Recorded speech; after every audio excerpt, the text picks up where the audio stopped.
Well, let's get more reaction on that tragedy in Belgium from Glyn Ford. He's a former member of the European Parliament, joining us now live in Brussels. Now, Belgian authorities have ruled out any terrorism links, but given the attack took place in a crowded square in the middle of the day, what possible motives could the attacker have had, do you think? Well, we don't know, but it would appear that it's an individual incident. Earlier reports that there were 3 or 4 gunmen involved seem to now be discredited. And it equally appears that he wasn't targeting anybody in particular, apart from the people in the Liège, if you want, marketplace. So in a sense, it's not a replica of what happened in Norway. Nevertheless, it's a tragic event, both for those that suffered injuries and for those the families of those that died. He had reportedly a rifle, a pistol and grenades. Of course, questions will be asked on how he could build up such a deadly arsenal.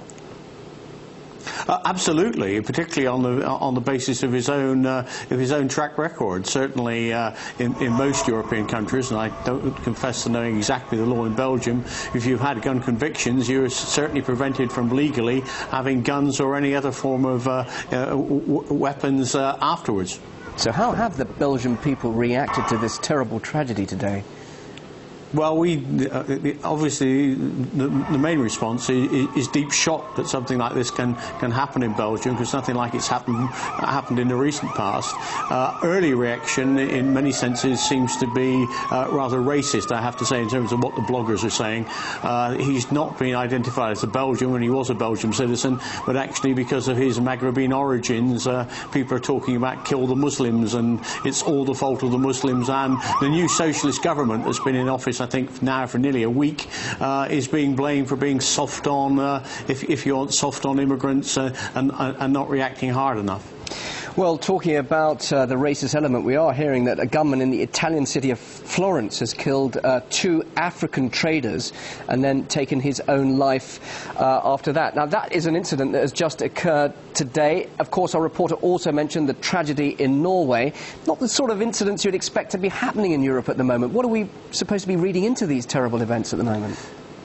I don't know. I mean, I think the Norwegian example actually has, if you want, a political background to it, and clearly there seems to be a racist element with what's happened in Italy. Here it appears to be, from what we know, and we don't know very much at the moment, to be a deeply disturbed individual who, I presume, about to face some fairly heavy police questioning and possibly another term in jail, actually went on the rampage. Of course, Glyn, it's easy, as you've just mentioned earlier, to politicise events like this and trying to hang some sort of reasoning behind tragedies of this sort. But do you think, though, European authorities have good cause to be concerned about these sort of attacks? And indeed, what measures do you think they should take or even can take? Well, I mean, absolutely, though I have to say that, in a sense, the European track record is far better than that in the United States. The United States, we have these kind of rampage attacks happening fairly regularly in schools and elsewhere. I think it's the rather tougher gun laws that we actually have in the European Union that's kept it down to the low level it is, because essentially Europeans are no different from, if you want, Americans. It's the lack of access to weapons that probably has kept this under control to a degree. Now, that's no consolation to those that have lost family or to those that are injured tonight in Liège.